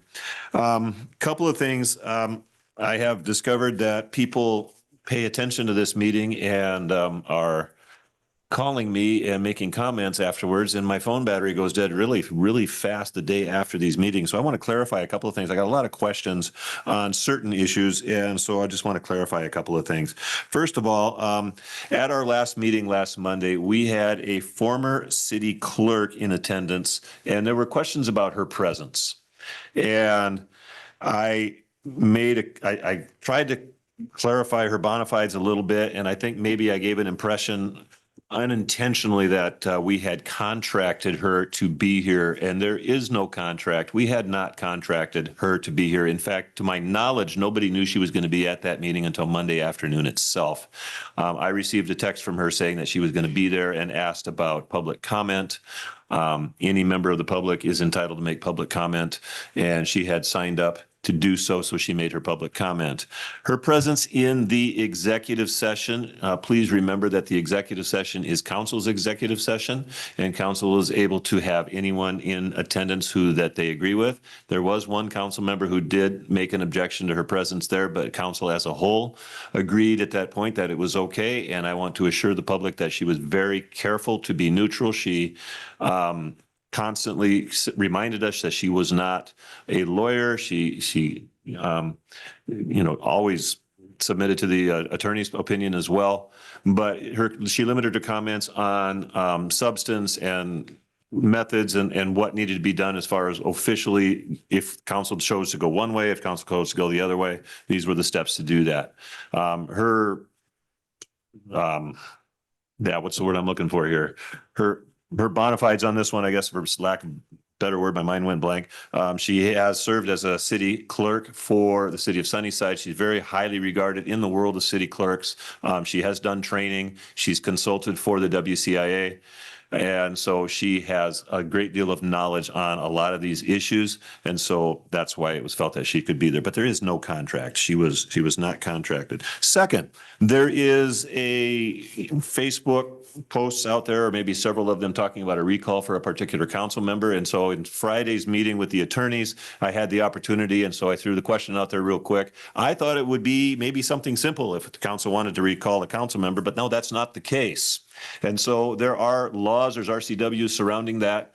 And so we have to be kind of careful how we go about that. Yes, council did appoint the council member in question. However, that council member was sworn in and duly seated. And even if council says, yeah, we want you gone, and we all vote unanimously on that, that council member could easily say no, because they've been sworn in. And so also reasons to recall a council member or any elected official seem to revolve around unethical, illegal, criminal activity. I may have left out some, but it is not around a council member who votes in a way that you don't like, or perhaps annoys you, or something like that. That particular type of recall is handled at the ballot. And so we want to caution people on that recall to make sure that they are aware of what the RCW says before moving too far forward on that one. So I did just a little bit of research on that, probably not as in depth as it could be if it was going to be presented as an official paper, but just kind of heads up. All right, and that's all that I have on that. Get to the correct page. I'd like to add something. Yes, Ms. Vasquez. So I don't know if you all recall, there was a time when we were first elected. Around that time, we all took a Jurassic Parliament class where we saw this Zoom, and we were just all being refreshed and getting all of these updates and reminders on how to be and conduct in these meetings. So my question is there something that we could do very similar, but in regards to the City of Sunnyside City Council members' code of ethics, just for us all to have a refresher, because I think it'd be really good. Council has at its disposal the council code of conduct that we can go through at a meeting, and that can be either done in a public study session, or it can be done at a regular meeting, but I would recommend a study session to go through that. I do think a regular refresher course on that sort of thing is valuable, helpful for all of us. The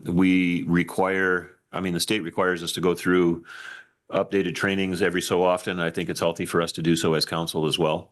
So definitely we can talk about that and put that on an upcoming agenda for a study session. think so. Could there be Dean? another one for roles and responsibilities as well? We can do that, structure that however council wants it done. Dean, Yes, this is Ms. Hancock. Teresa. And I just want to remind council that the AWC does a lot of that training and that our AWC conference is coming up. And that is an opportunity for us all to learn about our roles and responsibilities. Correct. That's another opportunity and another resource that we have available. So I also recently, well, not recently, actually, a few months ago, almost a year ago, I took a training with AWC. It's called Social Media 101, and I'd highly recommend it. I learned a lot from seeing that, so I could forward that to you all through email. And that is a course that I would recommend all of us to All take. of us, yeah. I think that's a valuable training. Sorry. As far as upcoming trainings, the Jurassic Parliamentarian is offering one on how to deal with public comment and public hearings. And it's another really good training. I think if you can't go to the Zoom training, there is actually a booklet that maybe we could get a copy of and run through ourselves while we're doing something with the open meeting laws and our code of conducts as a trainer too. I mean, it's just one more thing just for clarification and awareness, just we're all on the same page. No, excellent comments for everybody. Yeah, all very valuable. And I think that should definitely be perhaps the major part of a study session for us going forward. So. Absolutely. All right. Thank you, everybody, for that. Item C, upcoming council meetings. Yes.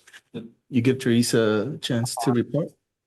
I'm sorry, Counselor Hancock, you're not sitting in at the table, and so I forget you're there. You're going to have to unmute yourself. Yeah, okay. I'm unmuted. He did ask me, George. I said I had nothing to report. Gotcha. Yep. Thank you. All right. Upcoming council meeting, Madam City Clerk. Is the first one? The first one? Yeah. June 23rd is our next meeting, and we've now moved over the 6-year transportation improvement plan for 2026 through 2031. So it'll be presented to you at this meeting, and then you will take action. We'll have a public hearing and then take action on the 14th of July. You'll also be, Councillor Hart would like to present a petition for funding of the fireworks at the next meeting. And then Councillor Ripley asked us to add lower the city manager spending authority.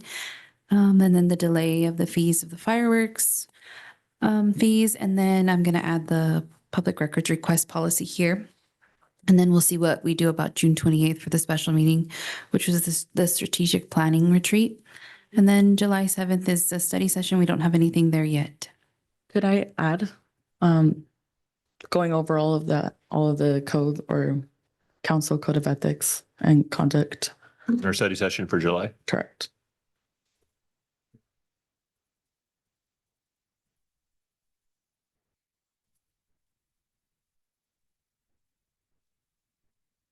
Okay. Anything else? Anything else that needs to be added to the agenda, please do so the Monday before the meeting to make sure that it's all, and staff has time to read all the stuff together for that. All right. Item 10, council request status report. We can bring that up. All right. So first on there is the dog breeding ordinance. I don't think there's any updates on that. Right. And then the 4th of July fireworks is what you passed today. So we'll go ahead and put today as the completion date for that. And then the Yellowstone Road. Can I say something on that? You may go ahead. I met with, I'm going to say Mejia, Mr. Mejia, late last week, we were talking about the Yellowstone Trail and the property it's out kind of just off Schoon, by where the old State Patrol office was, near where the Mr. Ramos's ice cream place is. Well, it's not ice cream, it's fruit bars. And he has bought most of that property. And what Hector and I were talking about was which part of that property he didn't own. And if he did own a piece of it, maybe we could put a historical marker there. So we've been talking about that. And did you have some things on that? So we do have obviously a project that was brought up on the Yellowstone. That was the documents were given to me by HLA. So back in 2016 is when this whole project started. They do have a plan on for it, but like Councilwoman Hart and I have been discussing, this is probably going to be something that's not priority one, obviously, but it is something we would like to bring up within 3 to 4 years of our time that it's here as we go on. First thing first is obviously like Councilwoman Hart had discussed is that I will do my best to get the weeds knocked down. Obviously we can do some spraying out there if we can, take a weed eater out to the road that's out there. And then I will look into of a sign. Obviously, Councilman Hart said that the city had purchased one a while back. So I will talk to the street department and see if it's there.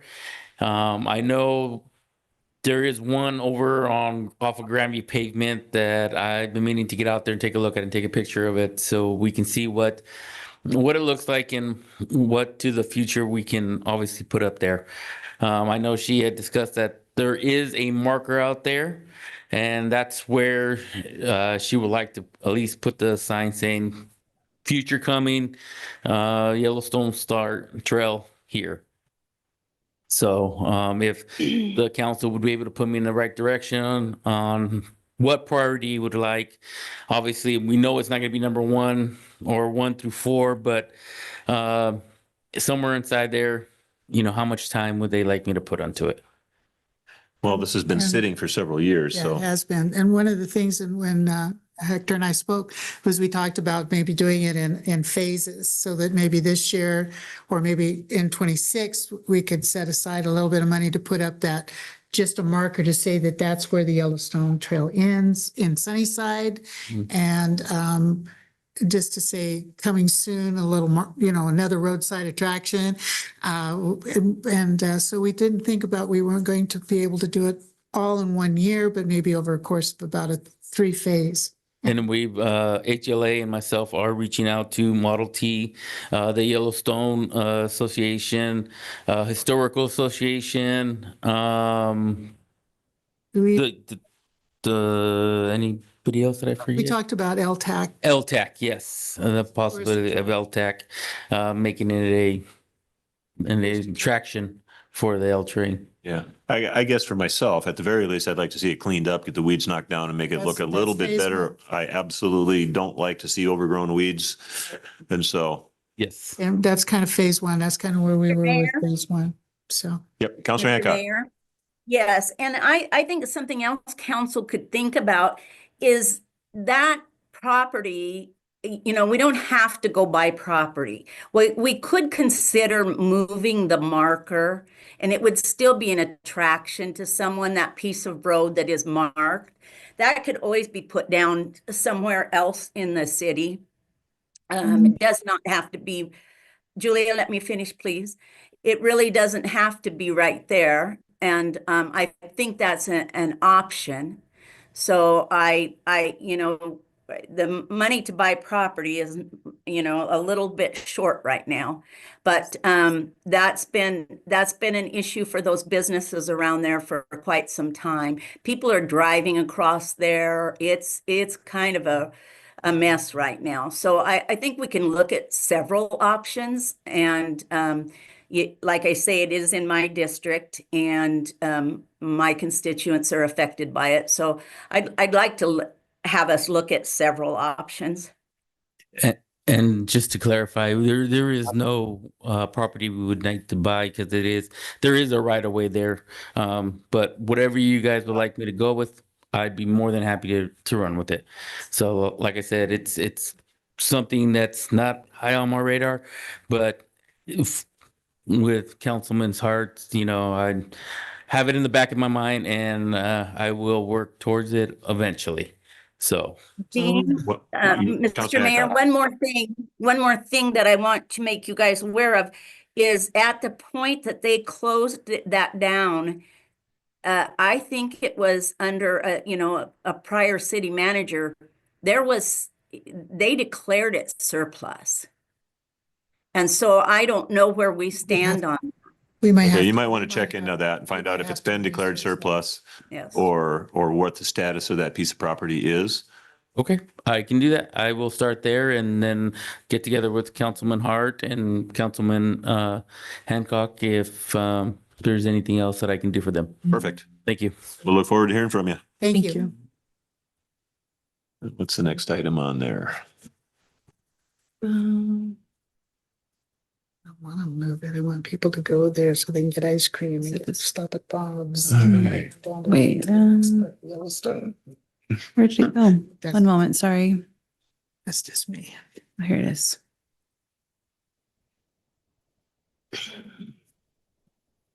Temporary vendors without permits. All right, so Oh. we have a report on that. Good afternoon again. Yes, so last time Mr. Taylor and I had come up here, we had talked to you about changing an ordinance. We are looking into that right now. We didn't get some quite direction on which way you guys wanted to go with it. I know there's a lot in there that we were looking at. So if you guys can point us in the right direction, that Mr. Taylor and I, obviously moving forward, we wanted to make sure that we are able to work with the city manager, the finance director, to make sure that we have everything logistically correct on there. So when we enforce it, it's not something that we are gonna be hounding on somebody. It's there's directions we need to go.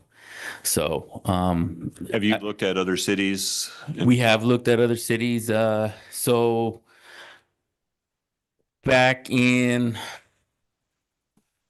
Corey's days in Grandview, he actually took some of your guys' ordinance and made it to fit Grandview. Obviously now, looking at this one, we've taken some from Grandview, Prosser, and Upper Valleys area. So we would like to come together and get a direction on how you guys want us to proceed this. Is this a priority that you guys would like us to bring up to the top moving forward? Or is it something that we want to wait till we settle, obviously, all other issues that is going on at this very moment? I think what council would like to see is some ideas of ordinances that you can bring forward to us, suggestions, and we can take a look at what you bring forward, and then we can decide if we want to modify it.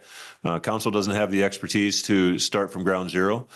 We do want some sort of a permitting type ordinance that well, holds water for one thing. Yes. It's enforceable, but also isn't so overwhelming to people, because so many of these single purpose vendors and other temporary vendors are not coming from the well-to-do. They have some pretty strict economic constraints on them as far as their lifestyle. So we don't want to overburden them as well, but we do want them to have a permit to be out there. So, if you could come up with some suggestions, say, city X does it this way, another city does it that way. Let's take a look and see what we have available and what does council think would be the best way to go. So we're looking for suggestions from you as a subject matter expert. So yes, and like I said, we do have something. If you guys would like, I can email you the copy that we have. Obviously, we had it in the last council meeting, but I can email that to you so you guys can look it over. And if you guys have any suggestions or comments, it would be very helpful for us. Okay. Yeah. Yep. We can respond. We can respond either. Yeah, we can respond directly to you individually. You can respond to myself or Corey or both of us. I would suggest that when the city manager takes a seat, that you allow the city manager to send that email out to everybody. Yes. Because otherwise there's different issues. Yes. So all that stuff runs through the manager. Okay. We can do that. Thank you. All right. And then Hector, the next one's yours as well. Fire hydrant parking lines. Yes. So I know interim Public Works Director Chris Ortega was working with Councilmember Vadquez. So I know that the city is painting streets right now. We are looking into it. Obviously, the direction they were pointed was to get downtown as much as they can, and then that way when they hit the yellow, we can see where we're at, where our paint is, because obviously paint is money, and we do have a tight budget, so we want to make sure that we get all the major areas that we need, but also at the same time take care of the curbs that that is very concerned to you, that is concerning to us. So we will look into that, and we will see where we at the time, because I know here in a little bit, though they will stop painting, because obviously with the heat, it gets too hot, paint dries up very quickly, and then they'll begin, I guess, I believe in the fall again. So I'll have more information about that time of where we're at on our paint and how much paint we have left. Okay, thank you. Yes. I was followed up, but thank you for that again. Okay. All right, thank you. Mhm. All right, is there any items that council would like to see added to the council request report?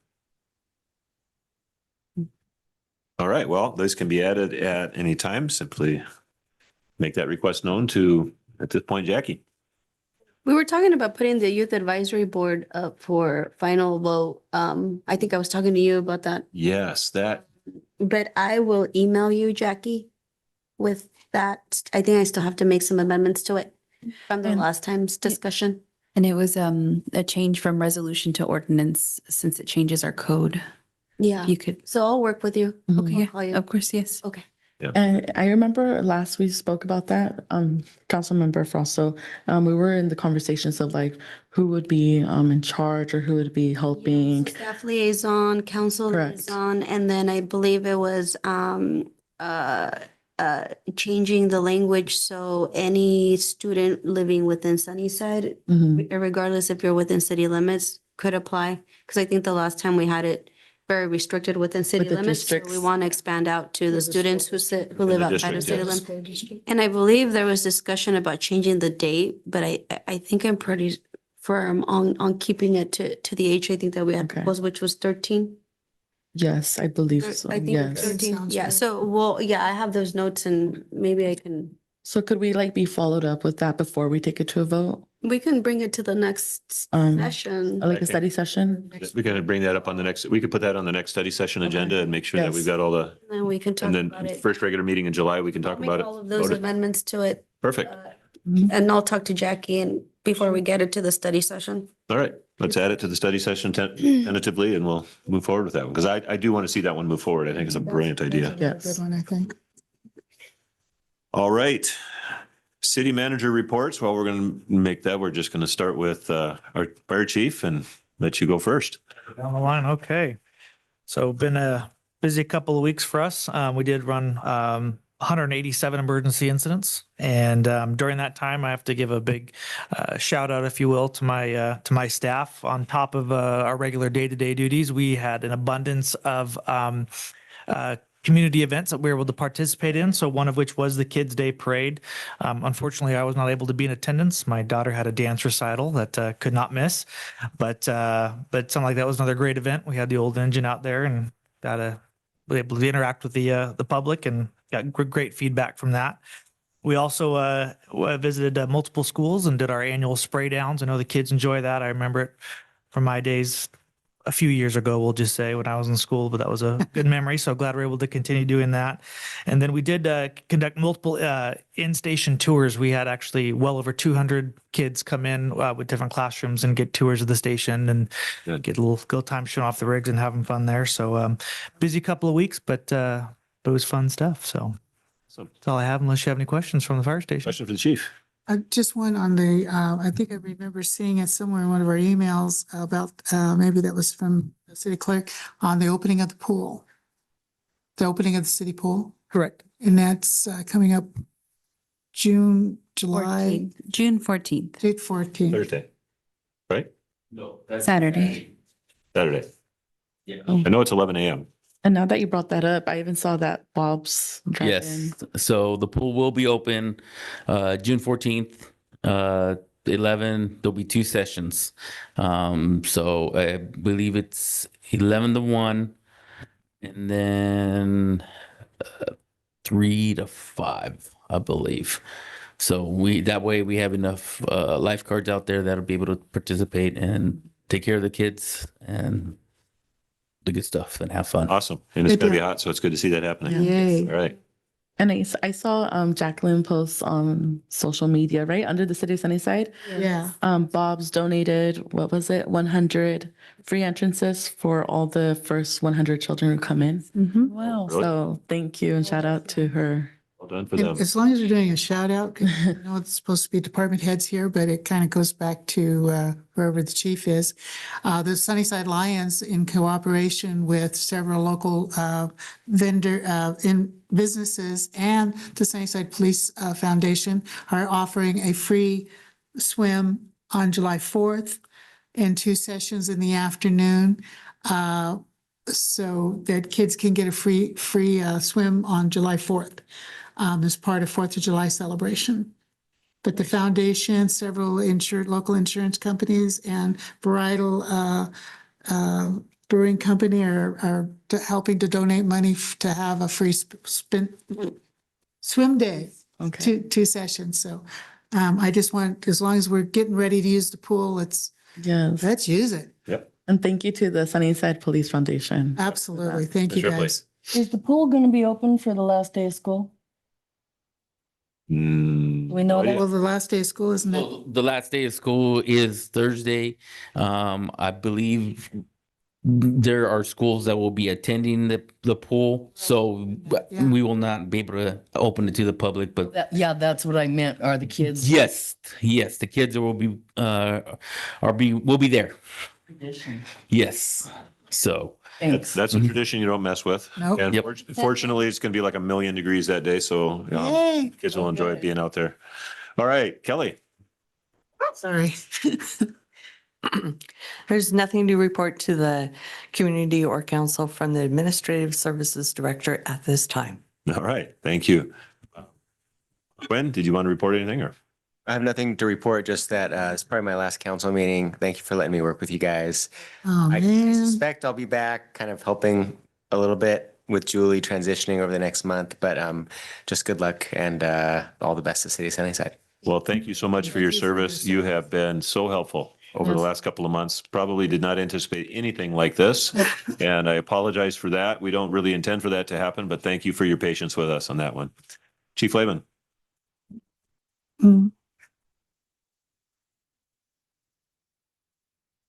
Well, I did send out my weekly report on Sunday. I typically wait until Sunday because the weekend's usually high event time for us in our profession. We did have the fatal accident on Friday. I just wanted to mention that. I did put out a press release. I made sure to send that to council when it happened. We do have, the Police Foundation did donate to the pool for the Lions Club. We do have our golf tournament coming up July 17th. That's how we're able to do all the outreach that we do. Whether that's the Thanksgiving meal giveaway, Christmas meal giveaway, shop with a cop, donating to things like the pool. And we're getting hit up for donations all the time, and we're typically making them. So, and the foundation does stuff for dispatchers during dispatch week, corrections officers during corrections week, and patrol officers during police week. So the foundation is our way to give back and do outreach in the community. So our golf tournament has a silent auction. That's a big thing for us. It's here at Black Rock locally. And is there any questions about my weekly report? I'm available. I know that I left off A and B squad. We work 4 days on, 4 days off. So occasionally there'll be a week where that's 8 days and we miss it by 1 day. So A and B squad will turn their reports into me today, as today's their Friday. So I missed it by 1 day, but yeah, they'll be on next week's. Question for the chief? No. Thank you for the report. Thank you. No, it was good. Appreciate getting to read those stats. Yeah, It good. really helps Okay. us. Excellent. Thank you. Thank you. Jafet, did you want to report anything or? I don't have anything. Okay. Hector, you've been speaking a lot. I thought I'd let you go last. So just to let the council people know, well 7 is back online, and we do have it running at this very moment. 5th and 9th on East Edison, those 4 ways. We will be putting out the revision signs here in a couple weeks. We have it. I know we wanted it open by June, but for right now, we are going to be opening it the week after 4th of July. So that way we can give the 2 weeks notice for the public to obviously see that there's going to be a revision there. We have the signs up and they are bagged. So we will make sure that is accomplished. So any questions that I can answer at this time, please? Questions for Public Works? Yes. What about the digester? The digester is moving forward. I am talking with HLA. We are moving forward with that project. As of right now, I don't have very much information, but soon as I can get information from HLA, which they've been really good and very helpful for me, this transition of obviously interim Public Works Director Cus Ortega leaving and myself coming in. I will be working with them to get that going. Also, we will be working on Well 6 project to get Well 6 back online. Obviously, that one is American made, American bought. So it will take a little bit longer, but that project will be finished within the next year, give or take. But we will accomplish to get that back online. Any other questions? Questions? Thank you. Yeah. Sir? Thank you. And just to clarify some things too, is Hector has indicated he is not interested in being the Public Works Director. He is the Assistant Director, but he is currently the face of Public Works. Very thankful for you stepping up at this point until we can get a full-time director in that position. It is helpful to have somebody to be able to talk to and get reports from. So I'm very grateful for your presence there, sir. So, all right. So I do need to, no, Jackie, did you want to give a report? I'm sorry. So I sent out my weekly report to you all. Obviously, as expected, we've had an increase in records requests, and then I've just been working with the attorneys with the litigation and records that they may need. Lots of meetings. There's the Planning Commission meeting scheduled tomorrow. The department staff from the Community and Economic Development team will be handling that tomorrow. The Ale Fest is coming up June 21st, and the marketing team is working on helping present that as well. They do a great job of doing it on their own, but we're doing what we can to add on to that. The farmers market is coming up soon, so we will be issuing a press release that was drafted previously. And just general clerks and communication stuff. So if anyone has any questions on the weekly report that I sent out, just let me know. I also sent out the records request log so everybody's aware of what's come in, and then we just received a batch more. So I'll be busy Okay. Questions for the clerk? here. Jackie. Thank you for that. Thank you. Yeah, we know that you put a lot of time in on those records requests and answering our questions as well. So we appreciate your presence. Of course, I'm happy to do it.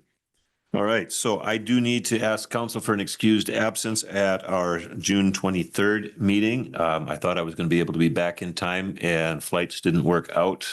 Apparently, when you're flying from Ecuador, you have a different schedule than when you're flying across the United States. So I will be back a couple of days after that. So I'd like to ask for that excused absence if that is all right. And to that, starting Wednesday night, if you have any questions for the mayor, they should be directed to the deputy mayor because he will be the highest elected official in town during the next couple of weeks. So thank you, Mr. Deputy Mayor, for being willing to step up in that. And I hope everything is as peaceful as it can possibly be. I hope so. All right. Already told him I'd be right behind him. That's what scares me the most, Councillor Hart. All right, there being no further business to come before council and without objection, I adjourn this meeting at 9:01 p.m. Thank you, everyone.